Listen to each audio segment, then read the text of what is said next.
Hello dear student, welcome to lucky education. Myself Jay Singh Chaudhary. जैसा कि हमारा आरबीएसई बोर्ड में ये टेंस है, जो टॉपिक है वो 4 नंबर का आता है, 4 मार्क्स। सबसे पहले तो हमें ये नॉलेज होनी चाहिए कि टेंस जो होते हैं वो क्या होता है, टेंस कितने प्रकार के होते हैं, कौन से टेंस में क्या होता है क्या नहीं होता, उनके लिए मैं आपको इस वीडियो में डिस्कस करूँगा। तो देखिए, टेंस वो चीज़ होती है जिससे हमें क्रिया के होने का समय मालूम पड़ता है कि हमारी जो क्रिया है वो कब हुई या कब हो रही है, कब होगी। ये हमारी सारी बातें जो हैं वो हम टेंस से जान सकते हैं। विदाउट टेंस जो है हमें एक तरीक़ा से टाइम जो होता है ना, हमारा टाइम का ज्ञान कराता है, समय का ज्ञान कराता है। तो सबसे पहले हम यहाँ देखिए, मैंने आपको शॉर्ट में लिया है, बहुत शॉर्ट में। इसमें सारे टेंसेस जो हैं वो मैं आपको समझा रहा हूँ, कौन सी की क्या पहचान है, कौन सी की क्या हेल्पिंग वर्ब है, कौन से की कैसे हम मेन वर्ब लाते हैं, कैसे लगाते हैं, क्या होता है क्या नहीं होता है, वो देखिए। तो सबसे पहले हम यहाँ पर देखेंगे इसकी पहचान देखिए, ये हमारा जो है, आप इसको देखिए, ये कॉलम जो है हमारा, मैंने हाथ जो रख रखा है, इधर से लीजिए पास्ट और इधर से लीजिए इंडेफिनिट। ये पास्ट इंडेफिनिट टेंस का है। जैसा कि मैंने आपको बताया कि टेंस होते हैं हमारे 3, पास्ट, प्रेजेंट और फ्यूचर। ये हमारे 3 टेंस हैं। बहुत से लोग इस बात को कहते हैं टेंस 2 होते हैं।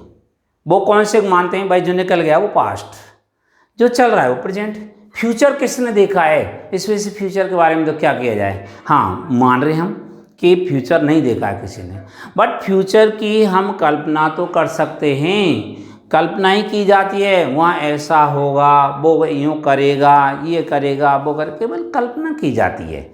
हमें फ्यूचर जो आएगा, फ्यूचर को देखेगा। तो इस वजह से बहुत से लोग क्या करते हैं, वो ये बताते हैं कि भाई फ्यूचर टेंस नहीं होता है, बट हमें फ्यूचर की कल्पना तो हम कर रहे हैं ना, तो फ्यूचर तो टेंस होता है। इस वजह से हम यहाँ तीनों को पढ़ेंगे। एक के जो अनुभाव होते हैं वो 4 होते हैं। एक होता है इंडेफिनिट, एक होता है कंटिन्यूअस, एक होता है परफेक्ट, एक परफेक्ट कंटिन्यूअस। इनमें क्या होता है, यहाँ इसका हिंदी में अर्थ यदि हम लिखें तो इसका हिंदी में अर्थ होता है अनिश्चित। यानी जो वर्ब जो निश्चित नहीं है, जो वर्ब डेफिनेट नहीं है, वो हमारी इनडेफिनेट होती है। अर्थात इसमें जो कार्य बताया जाता है वो हमारा इनडेफिनेट होता है। उसका कोई डेफिनेट है कि वो काम हो या नहीं हो, निश्चितता नहीं है उसमें, हो भी रहा है। अब जैसे वो मंदिर जाता है मान रहे हैं, परंतु क्रिया हमारी इनडेफिनेट है। कल से जाना बंद कर देगा तो कर देगा, हम उसको ज़बरदस्ती नहीं भेज सकते, नहीं तुझे मंदिर ही जाना है। तो इस वजह से वो क्रिया क्या है हमारी, वो इनडेफिनेट है। तो यहाँ पर हमें देखना है कि ये हो गया इनडेफिनेट। इसके बाद आता है कंटिन्यूअस। कंटिन्यूअस का शाब्दिक अर्थ होता है लगातार, यानी इसमें जो कार्य हो रहा होता है वो लगातार होता है, लगातार चल रहा होता है।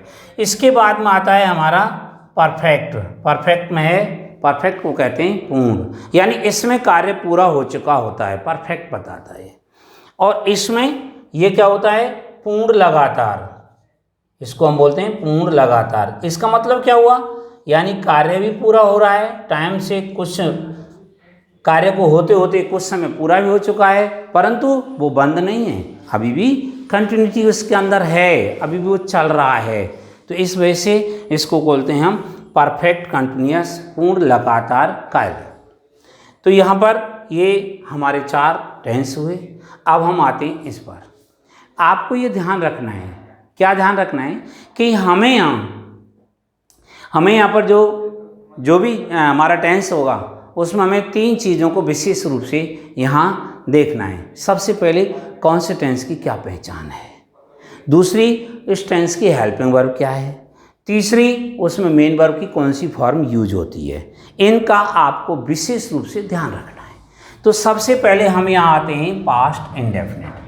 पास्ट इंडेफिनिट टेंस में हम सबसे पहले ली बेटा, यहाँ देखेंगे सबसे पहले पहचान। हमने सबसे पहले पहचान लेते हैं। पहचान जिन हिंदी वाक्यों के अंत में ता, था, ती, थी, ते, थे, ये हो गया, या अकेला या मिल रहा है, या ई और ये। इसके बाद आपको अकेले में आ की मात्रा मिल रही है, लास्ट में आ की मात्रा मिल रही है। जैसे कल हमने ताजमहल देखा तो यहाँ आ की मात्रा मिल रही है। किसी वर्ग के साथ आ की मात्रा लगी हुई हो, किसी वर्ग के साथ ई की मात्रा लगी हुई हो, किसी वर्ग में ए की मात्रा लगी हुई हो, तो ये हो गया आ की मात्रा, ई की मात्रा, ए की मात्रा। उसके बाद ली मीन्स लेना, दी मीन्स देना, और की मीन्स करना। ये पास्ट इंडेफिनिट टेंस की पहचान है, जिसको हमें वाक्य के अंत में पहचानना होगा, जिसको हमें वाक्य के अंत में देखना होगा। इस बात का विशेष गौर करें। इसके बाद इसकी होती है हेल्पिंग वर्ब। यहाँ देखें भैया, हेल्पिंग वर्ब इसकी होती है डिड। डिड हेल्पिंग वर्ब, चाहे हमारा सिंगुलर सब्जेक्ट हो चाहे प्लूरल सब्जेक्ट हो, ये हमारी डिड हेल्पिंग वर्ब होती है। इसको आप ध्यान रखना, ये डिड जो होती है ये प्रश्नवाचक वाक्य में यूज़ की जाती है। एक बात, प्रश्नवाचक वाक्य चाहे हमारा हेल्पिंग वर्ब से शुरू हो, प्रश्नवाचक वाक्य चाहे हमारा WH वर्ड से शुरू हो, दोनों में से किसी भी से शुरू हो, वहाँ पर ये यूज की जाती है। एक इसका प्रयोग, एक जैसे मानो मेन वर्ड से पहले नॉट आ रहा है, ये वाला नॉट हो और चाहे नट वाला नॉट हो, मेन वर्ड से पहले और सब्जेक्ट के बाद नॉट का यूज किया जा रहा है, तो वहाँ डिड का यूज होगा नॉट के साथ।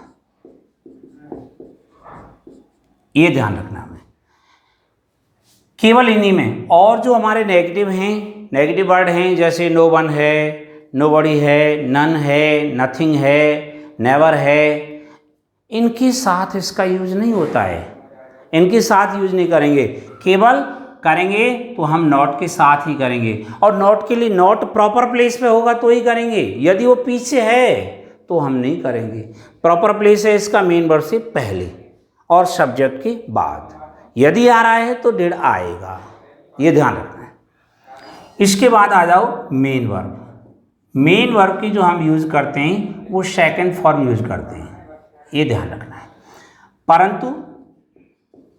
परंतु यहाँ डिड आ रहा है, डिड के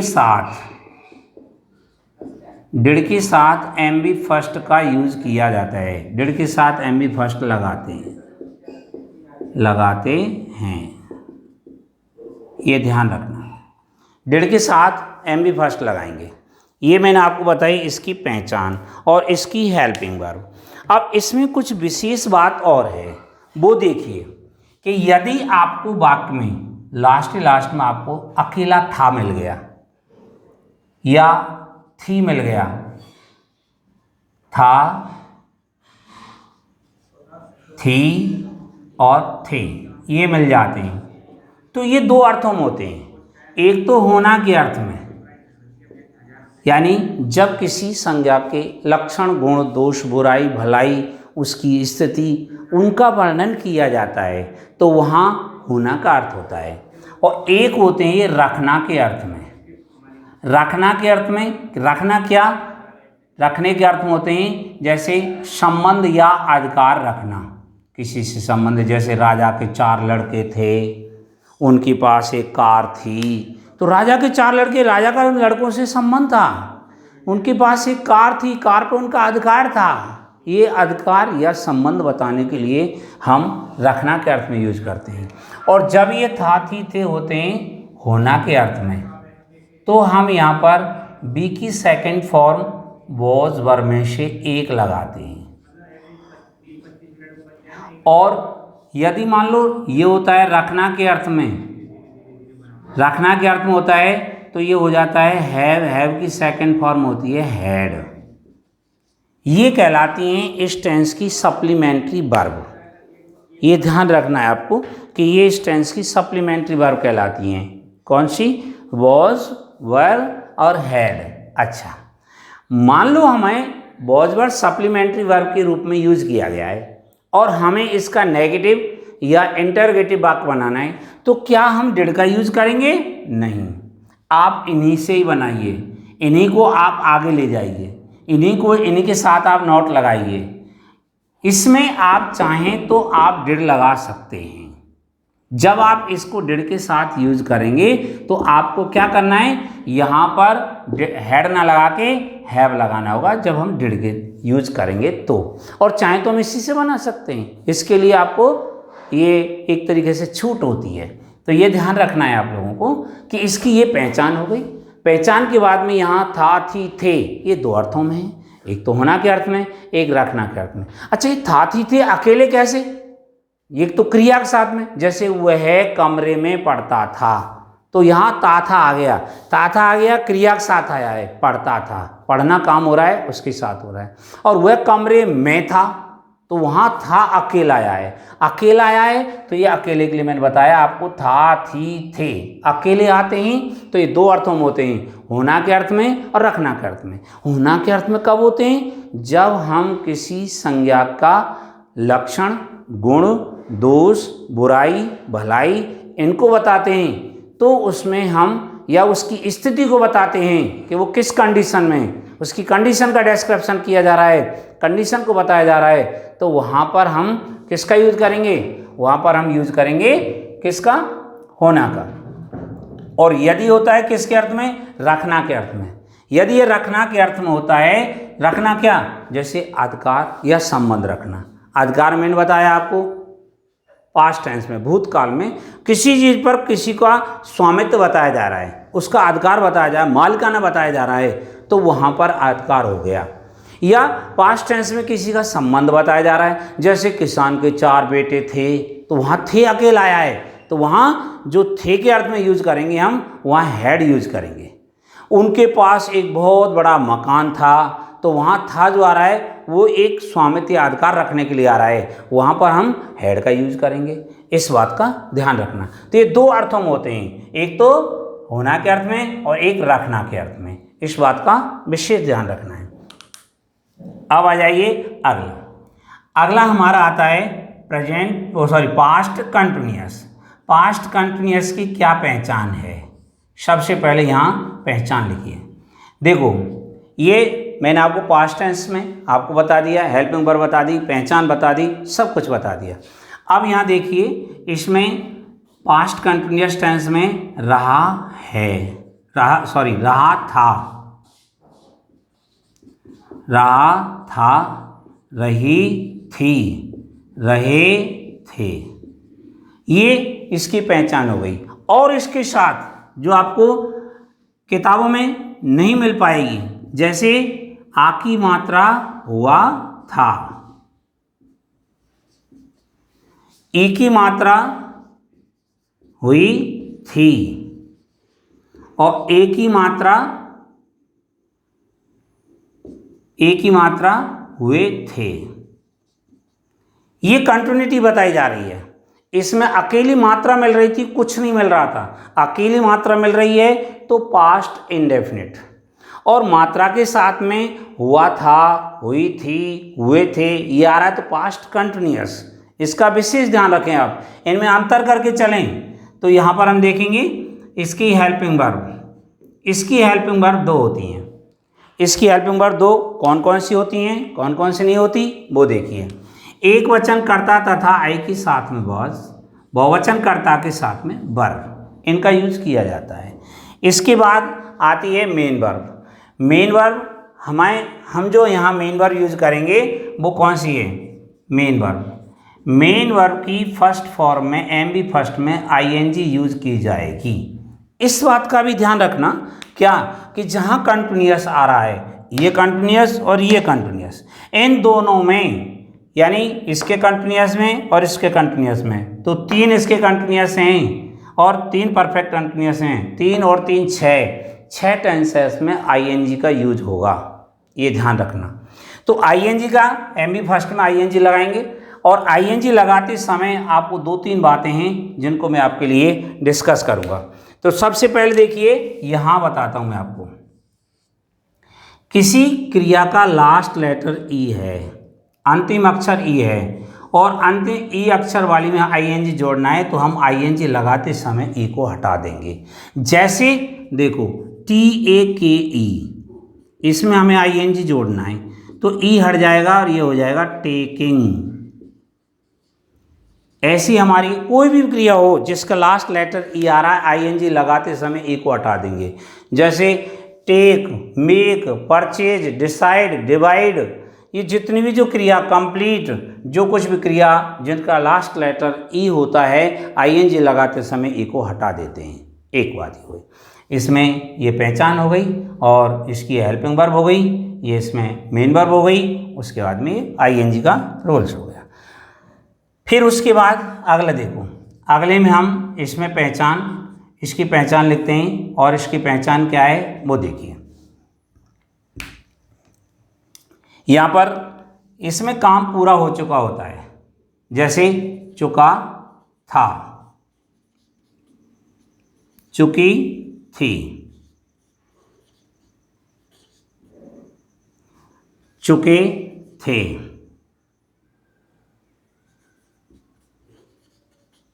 इसके बाद या था। अकेला या आता है तो इसमें ये रहा, या के संग था लग गया, या था, ऐसे ही ये थी, ये थे। आ की मात्रा था, जरा आप देखिए, यहाँ आ रहा था अकेली आ की मात्रा, यहाँ आ की मात्रा के साथ में हुआ था और यहाँ आ की मात्रा के साथ में था। आ की मात्रा था, ई की मात्रा थी, ए की मात्रा थे, ये इसकी पहचान हो गई। इसके बाद इसमें जो हेल्पिंग वर्ब होती है वो हेल्पिंग वर्ब कौन सी है वो देखिए।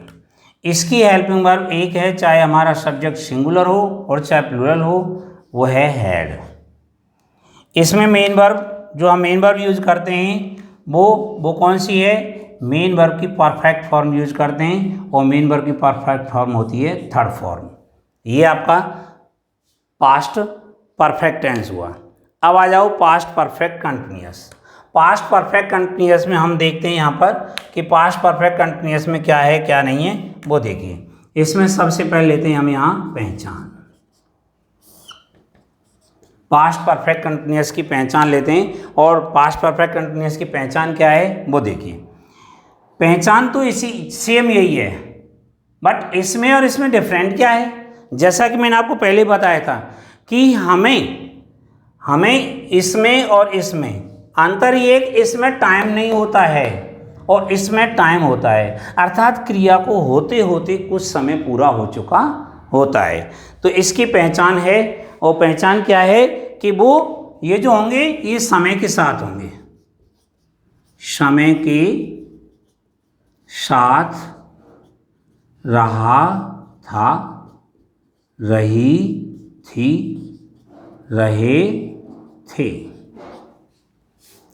आ की मात्रा हुआ था, ई की मात्रा हुई थी, ए की मात्रा हुए थे। ये इसकी पहचान है। इसके बाद इसमें जो हेल्पिंग वर्ब है वो हेल्पिंग वर्ब है हमारी, एक ही हेल्पिंग वर्ब है और वो है हैड बीन।